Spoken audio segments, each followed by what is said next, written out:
David Kim wiped the sweat from his forehead and checked his tablet one more time. The cargo manifest showed 300 containers of medical supplies from the inner colonies. Everything looked correct. He signed off on the delivery and watched the small floating robots carry the boxes to storage. Station Theta 9 was always busy. Ships came and went every hour. Traders from 50 different alien species walked through the corridors. Some had scales. Some had feathers. Some looked like insects. David had stopped staring at them years ago. After 3 years on this station, everything felt normal. He was a cargo specialist now. But before that, he was a Marine. He served on 3 different planets before taking this quiet job. He wanted peace. He wanted simple work. He got both. Most of the time, Emma Park walked up to him with 2 cups of coffee. She was the station medic. She was also his best friend on Theta 9. They had known each other since training back on Earth. Long day? She asked, handing him a cup. Same as always, David said. He took a sip. The coffee was terrible, but it was hot. Thanks. I heard there's trouble in the North Sector, Emma said. Her voice was low. Golvak and his squad again. David's face changed. Golvak was a Dravik soldier. The Draviks were big reptile-like aliens. They had green scales, yellow eyes, and muscles that could crush metal. They were also members of the Galactic Coalition, which meant they were supposed to be allies. But the Golvak didn't act like an ally. He acted like a bully. For weeks now, Golvak had been causing problems. He pushed smaller aliens around. He broke their things. He laughed when they ran away. Nobody stopped him because nobody could. The Draviks were too strong, too dangerous. The station commander sent complaints, but nothing changed. Someone needs to do something about him, Emma said. Someone will, David replied. He finished his coffee and went back to work. An hour later, David heard heavy footsteps behind him. He turned around and saw Golvak walking through the cargo bay with 4 other Dravik soldiers. They were all huge. Each one was over 7 feet tall. Their scales shined under the station lights. Their claws clicked on the metal floor. Golvak saw David and stopped. His yellow eyes looked at the human with disgust. To Golvak, humans were weak. They were soft. They came from a planet with heavy gravity and dangerous animals, but so what? They were small. They had no claws, no scales, no real weapons on their bodies. Human, Golvak said. His voice was deep and rough. Move. David didn't move. He looked at his tablet. I need to check your squad's weapons. Station rules. All military personnel must register weapons when passing through cargo areas. Golvak's soldiers laughed. The sound was like rocks grinding together. You think you can give me orders? Golvak stepped closer. He was so much bigger than David. His shadow covered the human completely. I am Sergeant Golvak of the Dravik Imperial Guard. I do not follow orders from little creatures like you. David looked up at him. His face was calm. Station rules apply to everyone. I need to scan your weapons. It will only take a minute. Golvak's eyes narrowed. No one talked to him like this. No one stood in front of him without shaking. But this human just stood there, holding his tablet, like Golvak was nothing special. You dare. Golvak growled. Around them, other aliens stopped working. They watched from behind containers and machines. A small bird-like trader named Telex pulled out his recording device. He had a feeling something bad was about to happen. I'm just doing my job, David said simply. Golvak moved fast. His massive fist shot forward and crashed into David's face. The punch was powerful enough to break walls. It was powerful enough to kill most species in the galaxy. Bones should have shattered. A body should have flown across the room. But David only took 2 steps back. He touched his face. His lip was split. Blood ran down his chin. He looked at the blood on his fingers for a moment. Then he looked back at Golvak and he smiled. The cargo bay went completely silent. Every alien watching felt something cold run through their bodies. They didn't understand what was happening at first. Then they realized the truth. The human had taken a punch from a Dravik and was still standing. Not just standing, smiling. Golvak's soldiers looked at each other. This wasn't possible. Draviks were the strongest species in the coalition. Their punches could break stone. But this small human with no scales and no claws was looking at Golvak like he was a child throwing a tantrum. David wiped the blood from his lip. He rolled his shoulders. Something in his eyes changed. The cargo specialist was gone. The Marine was back. "That's one," David said quietly. His voice was steady and cold. "You don't get a second." Telex kept recording. His feathers were shaking. He had seen many things in his long life as a trader. He had visited 100 worlds. But he had never seen anything like this. He had never seen someone look at a Dravik like they were prey instead of predator. The other aliens in the cargo bay slowly moved backward. They recognized what they were seeing. Old stories talked about this. Legends from the early days of the Coalition warned about this. The humans came from Earth, a Class 12 Deathworld. The most dangerous rating possible. Every creature on that planet was a killer. The plants were poison. The animals had claws and fangs. The weather could destroy cities. And humans? Humans had survived all of it. Humans had conquered all of it. They didn't look dangerous because they didn't need to look dangerous. They just were. Golvak stared at David. For the first time in his life, he felt something strange. Something uncomfortable. He didn't have a word for it because he had never felt it before. That it was fear. But Golvak was proud. Golvak was stupid. He refused to believe what his instincts were telling him. This was just a human. A small, soft human. He would hit harder this time. He would break this creature in half. Golvak raised his fist again. David's smile grew wider. Telex whispered to himself. Still recording. The Deathworlder is about to teach the Dravik a lesson. The galaxy needs to see this. The camera kept rolling. History was about to be made. Golvak roared and swung his fist again. This time, he put all his strength into it. This punch could break through ship armor. This punch could kill a human 10 times over. But the human wasn't there anymore. David ducked under the massive fist so fast that Golvak's eyes couldn't follow. One moment, the human was in front of him. The next moment, he was gone. Golvak's punch, nothing but air. Before Golvak could understand what happened, David moved. His elbow slammed into Golvak's throat. The strike was precise. It hit exactly where the scales were thinnest. Golvak made a choking sound. His hands flew to his neck. David didn't stop.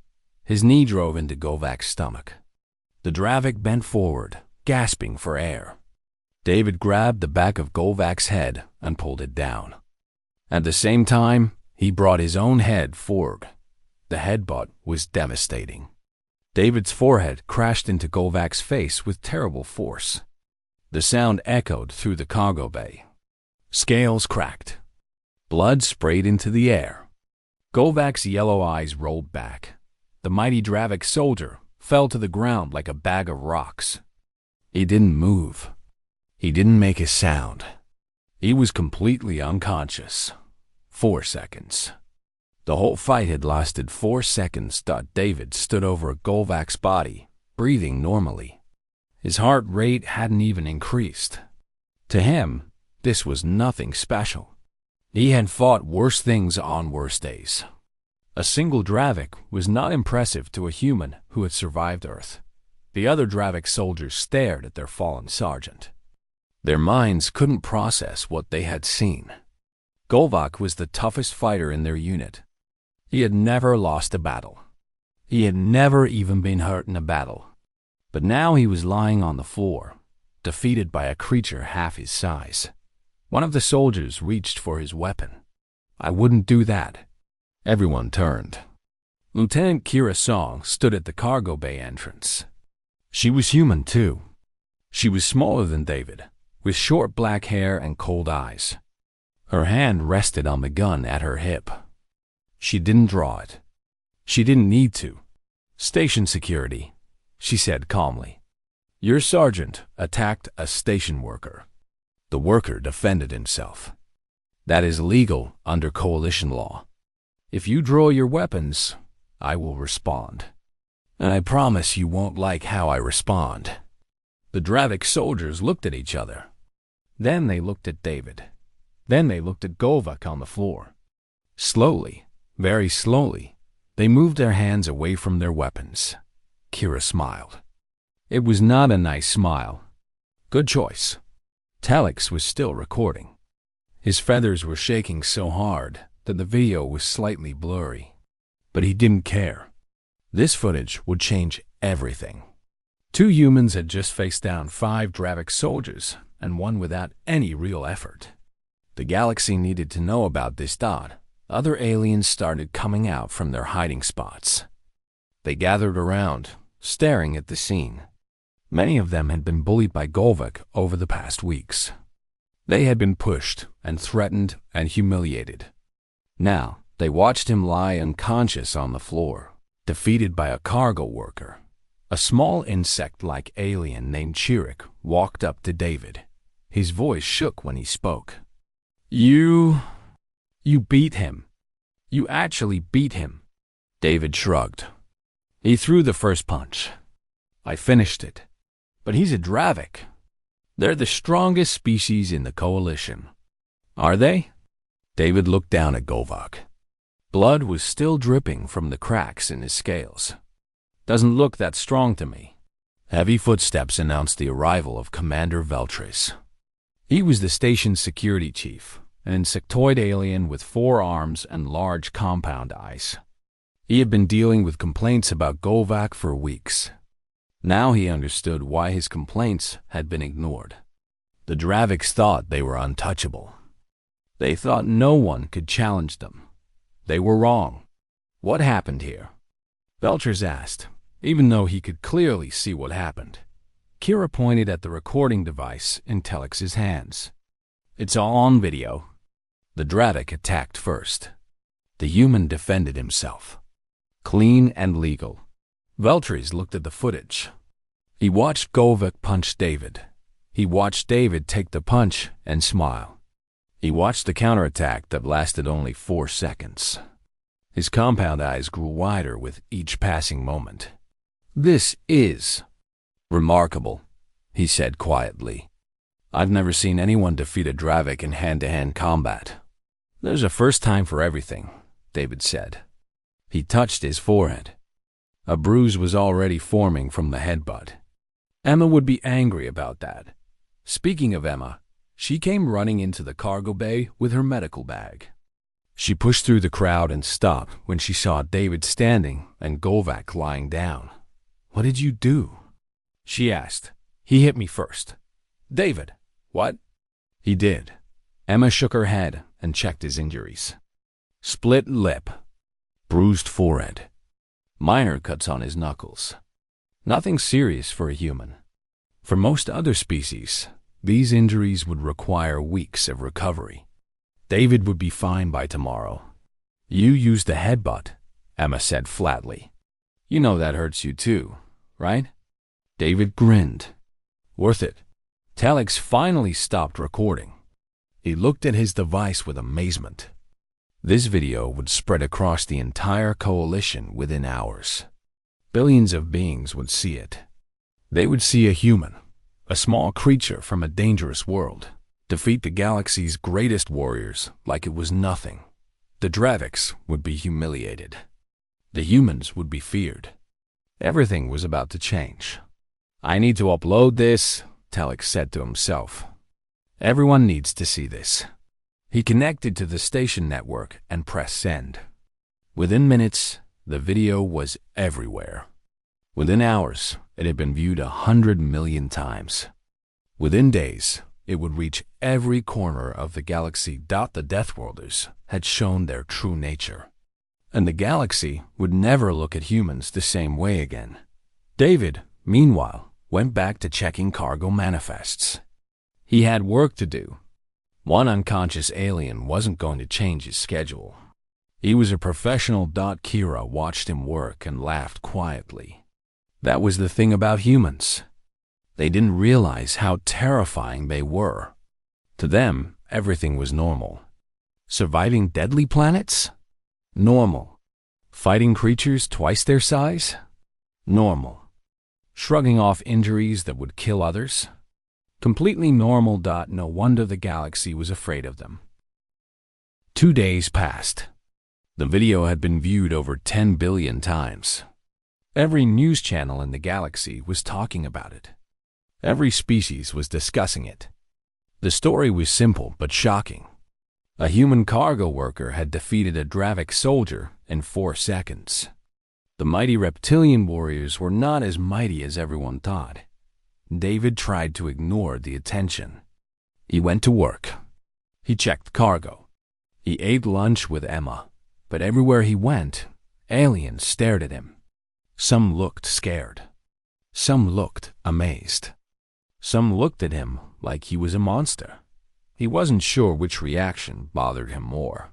"You're famous now," Emma said during lunch. They sat in the station cafeteria, surrounded by dozens of aliens who kept glancing their way. "How does it feel?" "Annoying," David replied. He poked at his food. It was some kind of alien vegetable that tasted like cardboard. "I just want to do my job." "Wow, you should have thought about that before you knocked out a Dravic on camera." David sighed. She was right. He knew she was right. But what was he supposed to do? Let Golvik hit him again? Run away like a coward? That wasn't who he was. That wasn't what humans did. The cafeteria doors opened. Commander Veltras walked in with a grim expression on his insectoid face. Behind him was a tall woman in a formal uniform. She had sharp eyes and gray hair tied back tightly. David recognized the uniform. She was a diplomat. "David Kim," Veltri said. "This is Ambassador Yoon. She needs to speak with you." Ambassador Yoon sat down across from David. Her expression was calm but serious. "I've watched the video 17 times, she said. "You showed remarkable restraint. Most Marines would have done much worse." "I'm not a Marine anymore," David said. "Once a Marine, always a Marine." The ambassador folded her hands on the table. "We have a problem. High Commander Dralix of the Dravic Imperial Guard is coming to this station. He arrives in 6 hours. He's demanding justice." Emma's face went pale. "Justice?" David was defending himself. "I know that. You know that. Everyone who watched the video knows that. But the Dravics are proud. Their reputation has been damaged. They need someone to blame." Ambassador Yoon looked at David with steady eyes. "They want you handed over to face Dravic military law." David said nothing. He kept eating his cardboard vegetables.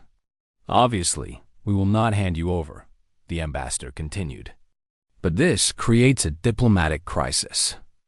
The Dravics are threatening to withdraw from the coalition if we don't cooperate." "Let them withdraw," David said simply. Ambassador Yoon raised an eyebrow. "You don't seem worried." "I'm not." David put down his fork. "The Dravics are bullies. They've been bullying this station for months. They've been bullying the coalition for years. Everyone is afraid of them because they're big and strong. But I proved something 2 days ago. I proved they can be beaten. Now everyone knows. The Dravics know it too. That's why they're so angry."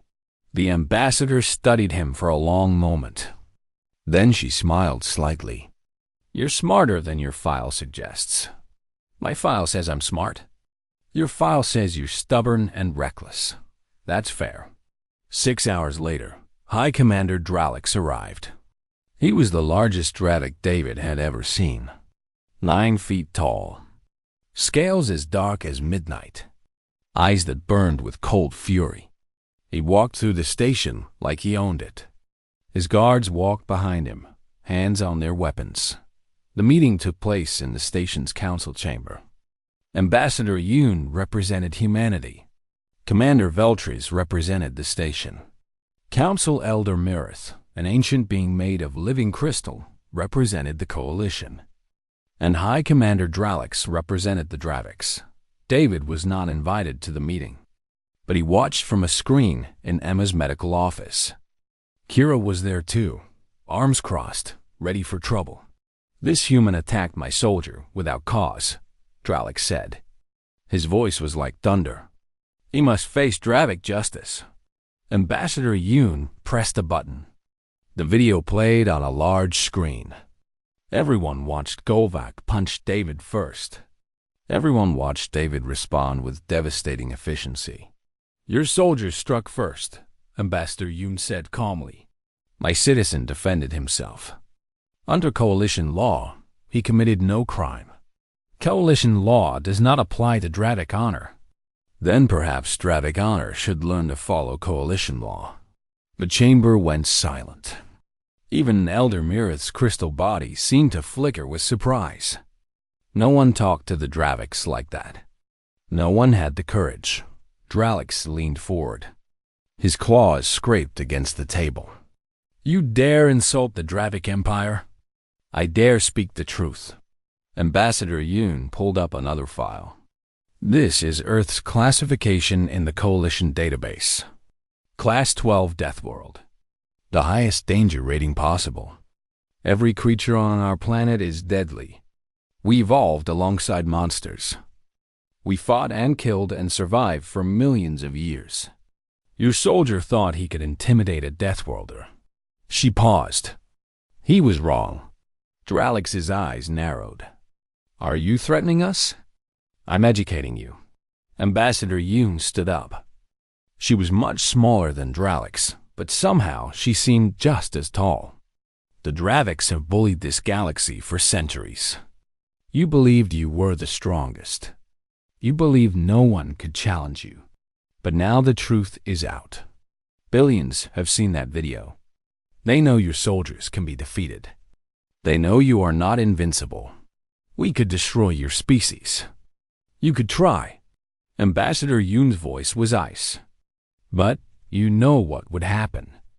You've read the reports about Earth. You know what humans do to enemies who threaten them. We don't just fight. We don't just win. We hunt. We chase. We never stop. We never give up. And when we're done, there's nothing left. Dralix stared at her. For the first time, his confidence seemed to crack.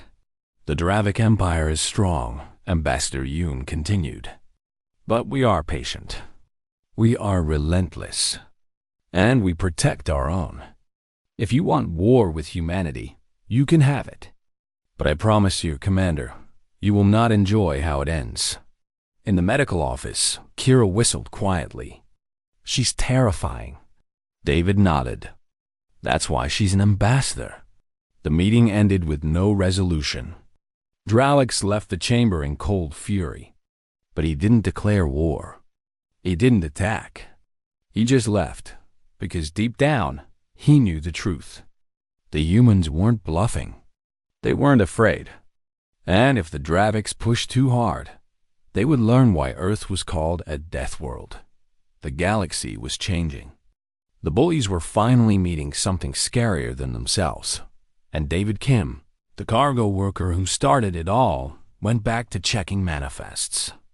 He had containers to count. Fame and politics could wait. 1 week after the council meeting, the challenge arrived. David was eating breakfast when Ambassador Yoon walked into the cafeteria. Her face was grim. She carried a tablet displaying an official document covered in Dravik symbols. High Commander Dralix has issued a formal combat challenge, she said. According to ancient coalition law, any species can demand a trial by combat to settle disputes of honor. The Draviks are using this law now. Emma dropped her spoon. They want David to fight again? Not just fight. They want him to face their champion. Ambassador Yoon showed them the tablet. A picture appeared on the screen. It showed a massive Dravik, even bigger than Dralix, with scars covering his scales and eyes that looked empty of mercy. This is Champion Vorith. He has won 200 combat trials. He has never lost. He has never even been injured. David looked at the picture. He chewed his food slowly. When? 1 week from today. The fight will be broadcast across the entire coalition. 400 billion viewers are expected.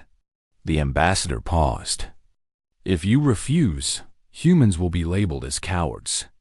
We will lose respect across the galaxy. Other species will stop trusting us. And if I lose? You must formally acknowledge Dravik superiority. All humans must bow to Dravik soldiers forever. It would be a disaster. Emma grabbed David's arm. You can't do this. Vorith isn't like Golvuk. He's a professional killer. He spent his whole life training to destroy people in combat. David looked at her. His eyes were calm. So did I. He turned back to Ambassador Yoon. I accept. The news spread quickly. David Kim, the human cargo worker, would face Champion Vorith in 1 week. Betting markets went crazy. Most aliens thought David would die. Some thought he might survive for a few minutes. Almost no one believed he could win, but the humans knew better. 2 days after the challenge was announced, a ship arrived at Station Theta 9. A single passenger stepped off. He was an older man with gray hair and a body covered in scars. His name was James Lee. He was a retired soldier who had served in 3 wars on 3 different planets. He was also the best hand-to-hand combat instructor humanity had ever produced. I saw the video, James said when he met David. Not bad. But Vorith is different. He's faster, stronger, and smarter than Golvuk. You can't beat him with tricks. Then how do I beat him? James smiled. It was a cold, hard smile. By being human. The training began immediately. James pushed David harder than he had ever been pushed before. They ran laps around the station until David's lungs burned. They lifted weights until David's muscles screamed. They practiced combat moves for hours without stopping, but the physical training wasn't the important part. James had something else in mind. Watch, James said one day. He pointed at a group of aliens observing their training session. Look at their faces. They're terrified. David looked. The aliens were indeed watching with fear in their eyes. Some were shaking. Others had moved far away from the training area. They're scared of what we can do, James continued. But they don't understand why we can do it. Let me explain something. On most planets, creatures evolved to be specialists. The Draviks evolved strength. The Teliks evolved flight. The Chirik evolved speed. But humans? We evolved everything. He started walking around David in circles. We're not the strongest. We're not the fastest. We're not the toughest. But we're good enough at everything. And we have 3 abilities that no other species can match. James held up one finger. Endurance. We can keep moving long after other species collapse. We're persistent predators. Our ancestors hunted by chasing prey until it died of exhaustion. We can run for days without stopping. He held up a second finger. Adaptability. We learn fast. We change tactics. We figure out our enemy's weaknesses and exploit them. The longer a fight goes, the more dangerous we become. He held up a third finger. Stubbornness. We don't quit. We don't surrender. We don't know when to give up. You can hurt us, break us, nearly kill us, but we'll keep fighting. Other species see our injuries and think we're weak.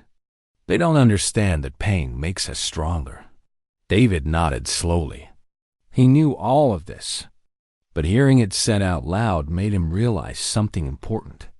Vorath is going to try to end the fight quickly, David said. He knows he can't outlast me.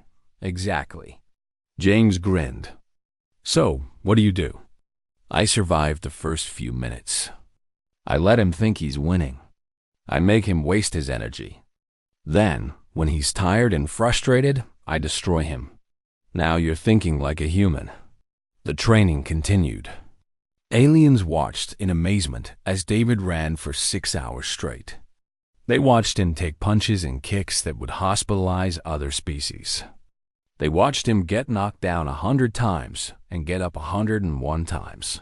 Slowly, the betting odds started to shift. Not everyone thought David would lose anymore. Vorath watched the training footage too. Far away on a Dravok military vessel, the undefeated champion observed his upcoming opponent. He saw a small creature with no claws, no scales, no armor. He should have felt confident, but something bothered him. The human never stopped smiling, even when he was hurt, even when he was exhausted. He just kept going, kept fighting, kept getting stronger. Vorath had fought hundreds of opponents. He had killed dozens of them, but he had never faced anything like this. He had never faced something that enjoyed suffering. For the first time in his 200 victories, Champion Vorath felt a small whisper of doubt in his mind. He crushed it quickly. He was the greatest warrior in the Dravok Empire. He would not lose to a pathetic human, but the doubt remained. Small and quiet, it waited the night before the fight. David went to see Emma. She was in the medical bay, organizing supplies. Her eyes were red. She had been crying. You don't have to do this, she said softly. Yes, I do. They could kill you. David walked closer. He took her hands in his. I've survived a lot of things that should have killed me. Explosions, gunfights, falling off a cliff once. I'm still here. Emma laughed through her tears. You fell off a cliff? It was a small cliff. He smiled at her. I'll come back. I promise. You better. She hugged him tightly. Because if you die, I'll find a way to bring you back just so I can kill you myself. David held her close. Tomorrow, he would face the greatest warrior in the galaxy. Tomorrow, he would fight for humanity's honor. Tomorrow, everything could end. But tonight, he was just a man holding the woman he cared about. Tonight, that was enough. The galaxy was watching. The countdown had begun. Champion Vorath sharpened his claws. David Kim closed his eyes and rested. War was coming. And one way or another, it would end tomorrow. The arena was enormous. It sat in the center of Station Theta 9, built specifically for this fight. Thousands of aliens filled the seats. Millions more watched from screens across the station. And 400 billion viewers across the galaxy tuned in to witness history. Above the station, something else appeared. A human fleet. 12 warships, led by Admiral Grace Cho, had arrived for diplomatic observation. The Dravoks understood the message. If anything unfair happened to David Kim, there would be consequences. Ambassador Yoon sat in the VIP section with Commander Veltris and Elder Mirith. High Commander Dralix sat on the opposite side, surrounded by Dravok officers. The tension in the arena was thick enough to cut. Emma and Kira watched from a viewing room near the arena floor. James Lee stood behind them, arms crossed, face calm. He had done everything he could. Now it was up to David. The arena doors opened. Champion Vorath walked in first. The crowd went silent. Vorath was terrifying. 8 feet of pure muscle covered in black scales. His claws were longer than knives. His teeth were sharper than razors. Scars covered his body like a map of violence. His yellow eyes burned with cold fire. He raised his arms and roared. The Dravik spectators roared back. This was their champion. This was their undefeated warrior. This was the being who would crush the human and restore their honor. Then the other door opened. David Kim walked into the arena. He wore simple clothes. No armor, no weapons. Just a human in dark pants and a fitted shirt. He looked small compared to Vorath. He looked fragile. He looked like a victim, but he didn't walk like a victim. He walked like a predator. The human spectators started cheering. The sound was different from the Dravik roars. It was rhythmic, steady, like a heartbeat. Like drums of war. David stopped in the center of the arena. He looked up at Vorath. The Dravik champion was almost 3 feet taller than him. The size difference was almost comical. Vorath sneered down at the human. You should have stayed hidden, little creature. I'm going to break every bone in your body. I'm going to make you scream for mercy. And then I'm going to eat your heart. David smiled.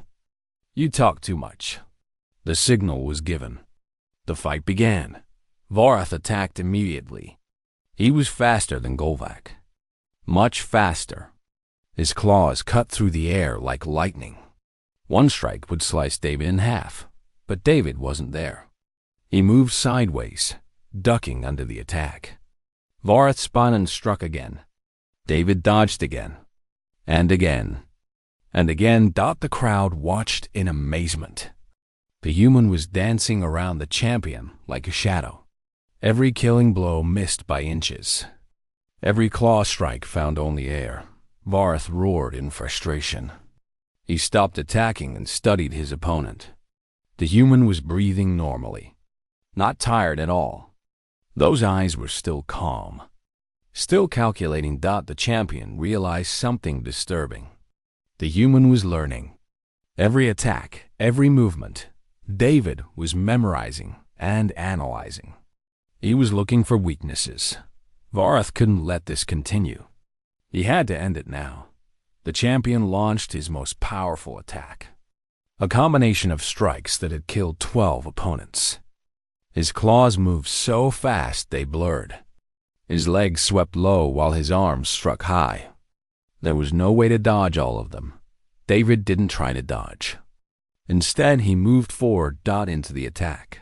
Vorath's claws raked across David's shoulder. Blood sprayed. The crowd gasped. Emma screamed. But David kept moving. He had sacrificed a wound to get inside Vorath's guard. And now he was close. Too close. David's fist slammed into Vorath's stomach. His elbow crashed into Vorath's jaw.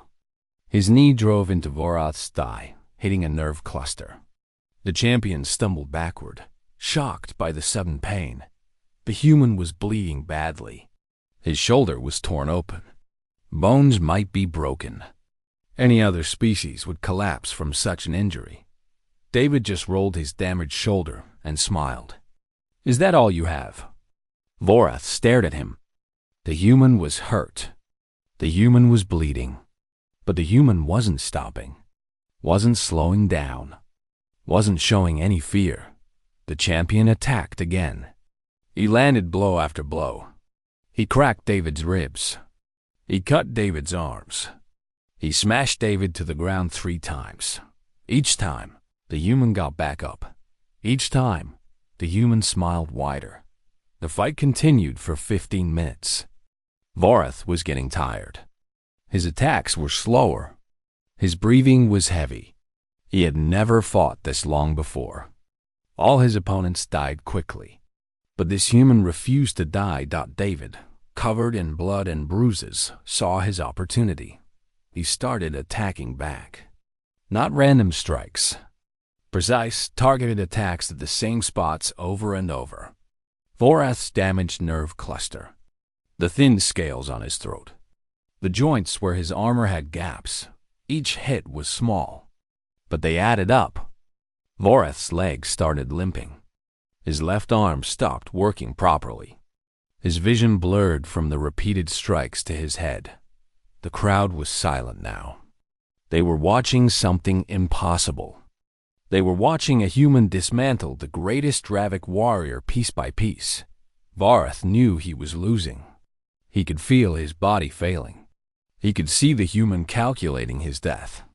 In desperation, he made one final attack. He lunged forward with all his remaining strength. Claws aimed at David's heart. David had been waiting for this. He sidestepped the lunge perfectly. As Varath passed him, David spun and delivered a single strike. His fist hit the nerve cluster at the back of Varath's skull. The exact spot he had been studying for weeks. The exact spot that would end the fight. Champion Varath's eyes went blank. His body kept moving forward for 2 more steps. Then he collapsed face first onto the arena floor. He didn't get up. Silence filled the arena. 400 billion viewers held their breath. Then the humans started cheering. The sound was deafening. Every human in the arena, every human watching across the galaxy, roared in triumph. David Kim, the cargo worker from Earth, had defeated the undefeated champion, but they weren't the only ones celebrating. Other species joined in. The small ones, the weak ones, the ones the Draviks had bullied for centuries. They cheered for the human who had shown them that the bullies could be beaten. Hi! Commander Dralik stared at the arena floor in disbelief. His champion was unconscious. His empire's reputation was destroyed. Everything he believed about Dravik's superiority was shattered. Ambassador Yoon stood up. Her voice carried across the arena, broadcast to every watching being. Humans don't seek war. We don't desire conquest. But we will never back down from those who harm the innocent. We will always protect the weak. We will always stand against bullies. This is who we are. This is what it means to be human. In the viewing room, Emma was crying and laughing at the same time. He did it. That idiot actually did it. Kira grinned. Was there ever any doubt? James Lee said nothing. He just nodded with satisfaction. His student had learned well. David stood alone in the center of the arena. He was covered in blood. His body was broken in a dozen places. He should be unconscious. He should be dead. But he was still standing. Because that's what humans do. They stand. He looked up at the crowd. At the aliens who had feared him. At the Draviks who had underestimated him. At the billions watching across the stars. Then he looked at Emma in the viewing room. She was waving at him, tears streaming down her face. David smiled. He started walking toward the exit. He had a promise to keep. The next day, David returned to work. His wounds were bandaged. His ribs were wrapped. Every step hurt. But he sat at his desk and checked cargo manifests like nothing had happened. Emma found him there. She didn't say anything. She just sat next to him and held his hand. The galaxy had changed. Humans were no longer unknown. They were respected. They were feared. They were the Deathworlders who defeated champions and protected the innocent. But to David, nothing had changed. He was still a cargo worker. He still had containers to count. He still had a job to do. Because that's what humans did. They survived impossible things. They won impossible fights. And then they went back to their normal lives like nothing happened. That was the most terrifying thing about them. And the galaxy was just beginning to understand.